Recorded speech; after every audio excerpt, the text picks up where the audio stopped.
कि अगर एक एमएलए पर पीएसए लगा दिया जाता है तो कश्मीर में जो 25,000 के करीब पीएसए आज तक लगे हैं उनका क्या? उनकी किसी ने आज तक आवाज भी नहीं उठाई। और आप ये भी अंदाजा लगाएं कि अगर एमएलए पर यह हालत हो सकती है तो कश्मीर का गरीब जो नौजवान है जिसको पीएसए में बंद कर दिया गया है उसकी कितनी गलती हुई होगी। लाइव देखने से हालात खराब आपने देख लिए ना कि महराज मलिक को बंद किया गया है तो लोग सड़कों पर हैं, तब तक कोई सड़कों पर नहीं था और एक डीसी की नालायकी की वजह से ये सब हुआ है।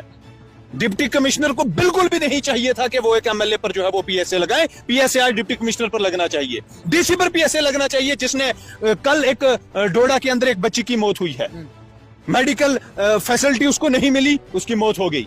लॉ एंड ऑर्डर की प्रॉब्लम क्रिएट हुई है डोडा में, कर्फ्यू लगा है, इंटरनेट बंद है डिप्टी कमिश्नर की वजह से और महराज मलिक को पीएसए में बंद किया गया है। उसके बाद हजारों लाखों की तादाद दुनिया में हिंदुस्तान में मुसलमानों का सेंटिमेंट हर्ट किया है और बीजेपी की ये पॉलिसी है कि ये किसी तरीके से बिहार में इलेक्शन है, इनकी जो औकात है ना वो निकल कर अब सामने आ रही है। लोग इन पर पूरी तरीके से तंग हैं, लोग इनको रिजेक्ट करने की कोशिश कर रहे हैं, कोशिश क्या कर रहे हैं, कर दिया है और बिहार इनके लिए बड़ी चुनौती है और बिहार में माहौल इनके पूरे खिलाफ है। तो इन्होंने यहाँ पर हजरत बल दरगाह में जो किया, यहाँ पर जो वक्फ की चेयरपर्सन है उन्होंने जो किया, उसके बाद आप देखें कि कश्मीर के यहाँ पर लगभग 40 से 50 सिविलियंस को जो है वो गिरफ्तार कर लिया गया। ये पूरी तरीके से डाइवर्ट करने के लिए ये भी एक बहुत बड़ा इशू है और ये इन सबसे बड़ा इशू है। डिटेंशन से भी बड़ा इशू है। ये 50 लोगों को गिरफ्तार किया हुआ है यहाँ पर, लेकिन कल या पिछले 1-2 दिन में लगातार हम लोग ये भी बात कर रहे हैं कि चेयरपर्सन के खिलाफ जो है वो एफआईआर लगाया जाए, लेकिन नहीं लगाया जा रहा। अब आप गुंडागर्दी की इंतहा देखें कि एक इंसान, एक जमात बीजेपी वो मुसलमानों के सेंटिमेंट को हट करने की कोशिश करती है, रिलीजियस सेंटिमेंट को हट करने की कोशिश करती है, उनके खिलाफ कोई कार्रवाई नहीं होती।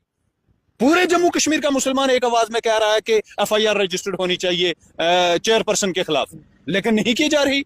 उल्टा यहाँ के नौजवानों के खिलाफ एफआईआर जो है वो रजिस्टर्ड किया जाए। भी आवाज उठाते हैं, हम भी लोगों के लिए लड़ते हैं, कल हमारे लिए कौन आवाज उठाएगा?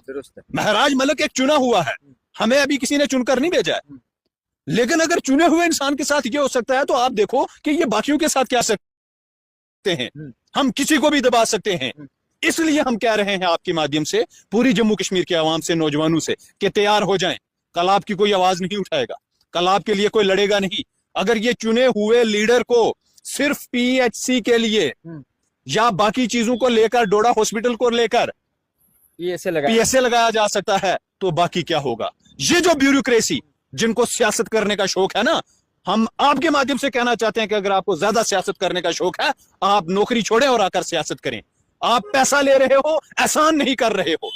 आप तनख्वाह ले रहे हो 2 लाख, 4 लाख, 5 लाख रुपया और फिर जाकर आप काम करते हो और फिर भी आप जो है वो आकड़खानी में रहते हो। ये सरासर गलत है, सरासर नाजायज है, ना इंसाफी है और हम इसको बर्दाश्त नहीं करेंगे। हम चीजें प्लान कर रहे हैं, हमारे लेवल पर जो भी होगा हम इंशाल्लाह लड़ेंगे। पहले भी लड़ते रहे हैं, आगे भी लड़ेंगे। आवाम से मेरी ये गुजारिश है हम सब की कि मुत्तहद हो जाएं, एक हो जाएं। ये बात हिंदू, मुसलमान, सिख की नहीं है, ये बात जनाब